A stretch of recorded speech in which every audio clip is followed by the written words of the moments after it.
Good morning student, good morning. Myself Kailash Chautiya, मेरा नाम कैलाश चौटिया है। जैसा कि बच्चों आप मेरे से परिचित हैं और जो हमारा रघुनाथ स्कूल जो रतनगढ़ का सबसे बेस्ट स्कूल है, सबसे अच्छा स्कूल है, सबसे फेमस स्कूल है, उसकी ओर से आपको घर बैठे ऑनलाइन क्लासेज है वो उपलब्ध करवाई जा रही है। उन ऑनलाइन क्लासेज में मैं कक्षा 12 में आपको इतिहास का अध्ययन है वो करवा रहा हूँ। जो हमारा अध्याय नंबर 1 है भारत का वैभवपूर्ण अतीत, उसमें हमने अभी तक इंडस वैली सिविलाइजेशन, सिंधु घाटी सभ्यता के सामाजिक जीवन, आर्थिक जीवन, विशाल गोदी बाड़ा, इसके अलावा आर्थिक व्यवस्था, आर्थिक उपलब्धियां, उन्नत कृषि प्रणाली, उद्योग और व्यापार या उद्योग और व्यवसाय, इसके अलावा व्यापार और वाणिज्य के बारे में पढ़ लिया है। हम व्यापार और वाणिज्य के बारे में और आगे पढ़ेंगे। व्यापार और वाणिज्य को एक बार पुनः देखेंगे और इसके बाद में हम सामाजिक जीवन में सिंधु घाटी सभ्यता या इंडस वैली सभ्यता या जिसे हम हड़प्पा सभ्यता कहते हैं उसके सामाजिक जीवन की विशेषताओं को देखेंगे। तो व्यापार और वाणिज्य इस समय यानी सिंधु घाटी सभ्यता के दौरान इस समय आंतरिक और विदेशी व्यापार दोनों ही उन्नत अवस्था में था। आंतरिक व्यापार भी बहुत उन्नत था और विदेशी व्यापार भी बहुत उन्नत था। तो सूती वस्त्र, मणके, आभूषण, इसके अलावा मोहरें, इनका व्यापार होता था। ताम्र, खनिक, रत्न, उपरत्न, धातु निर्मित सामग्री, पात्र, उपकरण, आभूषण आदि का व्यापार होता था। इसके लिए विभिन्न प्रकार की धातुओं की आवश्यकता होती थी। तो तांबा है वो राजस्थान के गणेश्वर से, जो गणेश्वर क्षेत्र है राजस्थान में, वहाँ से। सोना मैसूर से, जहाँ पर कोलार की खानी है। चांदी ईरान और अफगानिस्तान से। मणकों के लिए जो कीमती पत्थर होता था बच्चों, वह गुजरात और महाराष्ट्र से मंगाया जाता था। मेसोपोटामिया से व्यापारिक संबंध थे, मेसोपोटामिया के साथ व्यापारिक संबंध थे। इसकी जानकारी मेसोपोटामिया से प्राप्त एक अभिलेख से हमें मिलती है। तो मेसोपोटामिया, मिस्र, दजला फरात और चीन की जो समकालीन सभ्यता थी, उन सभ्यताओं के साथ सिंधु घाटी सभ्यता के लोगों के व्यापारिक संबंध थे। तो इसकी जानकारी हमें मेसोपोटामिया से प्राप्त एक अभिलेख से होती है। सिंधुवासियों के लिए, क्योंकि मेसोपोटामिया से जो हमें अभिलेख मिला है बच्चों, उसमें सिंधुवासियों के लिए मेलुहा शब्द का प्रयोग है वो किया गया है।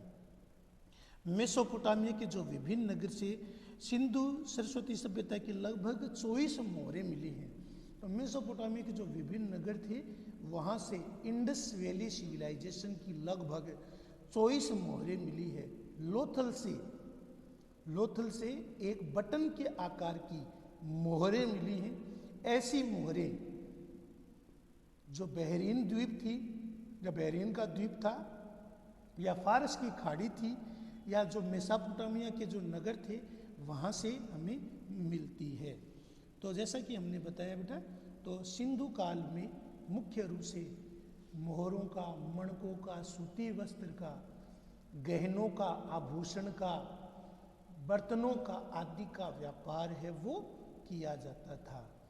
तो उसके लिए विभिन्न प्रकार की जो धातुएं थी, उनमें धातुओं में मुख्यतः तांबा राजस्थान से, सोना मैसूर से, चांदी अफगानिस्तान या ईरान से, और मणकों के लिए जो कीमती पत्थर होता था वो गुजरात और महाराष्ट्र से मंगाया जाता था। मेसोपोटामिया के साथ भी बहुत अच्छे व्यापारिक संबंध थे। इसकी जानकारी मेसोपोटामिया से प्राप्त एक अभिलेख से होती है। इस अभिलेख में सैंधव निवासियों के लिए मेलुहा शब्द का प्रयोग है वो किया गया है। तो मेसोपोटामिया के जो विभिन्न नगर थे उनसे सिंधु सरस्वती सभ्यता के लगभग 24 मोहरें मिली है। इससे पता चलता है कि मेसोपोटामिया, दजला फरात, मिस्र की नील नदी घाटी सभ्यता और चीन की सभ्यता के साथ सिंधु घाटी सभ्यता के लोगों के व्यापारिक संबंध थे। ऐसी मोहरें हमें बहरीन द्वीप, फारस की खाड़ी, और मेसोपोटामिया के उपनगर से हमें मिली है। व्यापार के लिए क्या होता था, वस्तु विनिमय प्रणाली प्रचलित थी, यानी वस्तुओं के बदले वस्तु विनिमय, जिसे हम बार्टर सिस्टम भी कहते हैं। बार्टर सिस्टम यानी एक वस्तु के बदले दूसरे वस्तु है वो उसका आदान प्रदान किया जाता था, और नाप तोल की एक निश्चित प्रणाली थी। तो बार्टर सिस्टम और नाप तोल की एक निश्चित प्रणाली थी। व्यापार के लिए वस्तुओं का विनिमय होता था, लेन देन होता था, और नाप तोल के लिए बार्टर सिस्टम और नाप तोल के लिए एक निश्चित प्रणाली थी। वस्तु विनिमय जिसे हम बार्टर सिस्टम कहते हैं, और नाप तोल की प्रणाली एक निश्चित व्यवस्था थी। आपको जैसे पता है कि सैंधव लोग वो गणित, अंक गणित, गणितीय प्रणाली, बीज गणित के सिद्धांत से परिचित थे।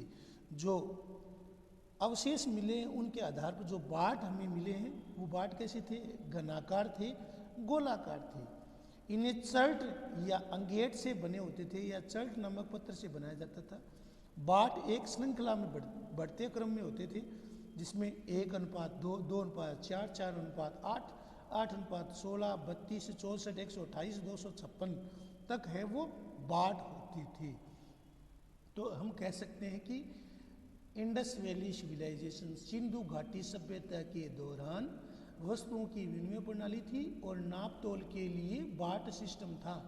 क्योंकि सिंधु लोग थे वो गणितीय, अंक गणित, बीज गणित के सिद्धांतों से परिचित थे, इसलिए जो उनके बाट होते थे वो चर्ट नामक पत्थर से बने होते थे। एक बाटों की एक निश्चित श्रृंखला होती थी जो बढ़ते क्रम में क्रमशः 1, 2, 4, 8, 16, 32, 64, 128, 256 के अनुपात तक जाते थे। तो इस प्रकार हम कह सकते हैं कि सैंधव लोग थे वो गुणा और योग प्रणाली में निपुण थे, और उनकी जो विनिमय प्रणाली थी वो अद्भुत थी।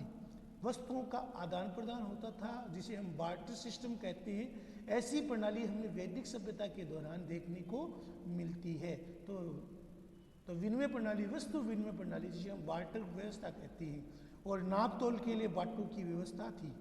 तो अवशेषों के आधार पर जो बाटों का आकार था बेटा, वो या तो घनाकार होता था या गोलाकार होता था। ये बाट थे वो चर्ट नामक पत्थर से बने होते थे। बाट एक श्रृंखला में थे जो 1:2, 2:4, 8, 16, 32 और 64 तक जाते थे। आज हम सामाजिक जीवन के बारे में देखेंगे। तो सिंधु घाटी सभ्यता के अवशेषों से हमें जानकारी मिलती है कि उस समय का जो समाज था, यानी कि उस समय का जो समाज था उसमें शासक महत्वपूर्ण वर्ग थे। इसके अलावा शासकों के अलावा अभिजात वर्ग के अलावा राजा महाराजा रजवाड़ों के अलावा कर्मचारी वर्ग, सामान्य वर्ग, किसान वर्ग, मजदूर वर्ग, कृषक वर्ग भी था। शासक और महत्वपूर्ण कर्मचारी, जो ऊंचला नगर था, जो आपको पता है कि हड़प्पा के जो नगर थे ज़्यादातर वो 2 भागों में विभाजित थे, एक तो ऊपरी नगर और एक निचला नगर। तो शासक और कर्मचारी वर्ग थे वो ऊपरी नगर में रहते थे, अन्य वर्ग के लोग हैं वो निचले भाग में या निचले नगर में रहते थे। समाज में सबसे छोटी इकाई कौन सी थी? परिवार थी। मातृ देवी की मूर्तियां हैं वो हमें सिंधु घाटी सभ्यता के अवशेषों से मिली है। इससे पता चलता है कि समाज था वो मातृ प्रधान था, महिलाओं का बहुत अधिक आदर सत्कार होता था, परिवार के मातृ सत्तात्मक होने की जानकारी भी हमें मिलती है। सूती वस्त्रों के प्रमाण भी मिले हैं। तो यहाँ की स्त्री हो या जो पुरुष हो, दोनों ही आभूषण के प्रेमी थे, दोनों ही आभूषण का प्रयोग है वो करते थे। मनकों द्वारा बने गए यहाँ के आभूषण थे वो काफ़ी प्रसिद्ध थे। तो मनकों द्वारा बने गए यहाँ के जो आभूषण थे वो काफ़ी प्रसिद्ध थे, काफ़ी फेमस थे। तो यहाँ के जो स्त्री और पुरुष है वो दोनों ही आभूषण प्रेमी थे, आभूषण का प्रयोग करते थे। मणके थे वो आभूषण के रूप में, गहनों के रूप में प्रयोग किए जाते थे। एक मुद्रा पर ढोलक का चित्र सिंधु सभ्यता वासियों के वाद्य कला की रुचि का प्रमाण है। तो ढोलक बजाते हुए एक व्यक्ति को दर्शाया गया है। इससे पता चलता है कि ये लोग मनोरंजन के लिए सैंधववासी वो वाद्य कला से भी परिचित थे। आखेट करना, शिकार खेलना और संगीत के भी प्रमाण हमें मिले हैं। तो आखेट और संगीत के भी प्रमाण हमें उस काल से मिले हैं। यहाँ के चाहे स्त्री हो चाहे पुरुष हो, दोनों ही आभूषण प्रेमी थे। मणकों द्वारा बने गए आभूषण है वो काफ़ी प्रसिद्ध थे। एक मुद्रा पर ढोलक का चित्र है, वो सिंधु कालीन वाद्य कला में रुचि को दर्शाता है। आखेट यानी कि जंगली जानवरों का शिकार करना, और संगीत में भी यहाँ के लोग थे वो पारंगत थे। अगला है हमारा धार्मिक जीवन, वृक्ष, जल और पशु पूजा। तो सैंधव लोग थे वो प्राकृतिक शक्तियों को मानते थे। वो वृक्षों में, पानी में, नदी में, सूर्य चंद्रमा आदि की पूजा करते थे।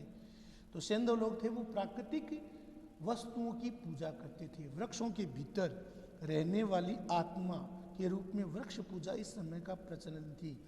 वृक्षों के भीतर रहने वाली आत्मा के रूप में वृक्ष पूजा का प्रचलन था।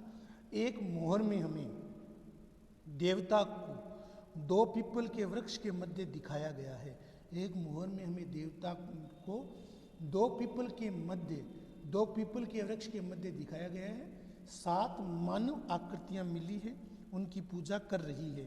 सिंधु घाटी सभ्यता का प्राचीन धर्म के क्षेत्र में महत्वपूर्ण योगदान रहा है। सैंधव लोग थे वो मातृ देवी की उपासना, मातृ देवी को मानना, पशुओं के नाथ के रूप में पशुपति नाथ की कल्पना, जिसे हम आद्य देवता या भगवान शिव के रूप में मान सकते हैं। ये लोग वृक्ष पूजा करते थे। मूर्तियां हमें मरण मूर्तियां, इसके अलावा धातुओं की मूर्तियां मिली है, इससे मूर्ति पूजा, जल की पवित्रता, जल की पूजा, तप के योग परंपरा आदि की विशेषता थी, जो आज भी हमारे जीवन में देखने को मिलती है।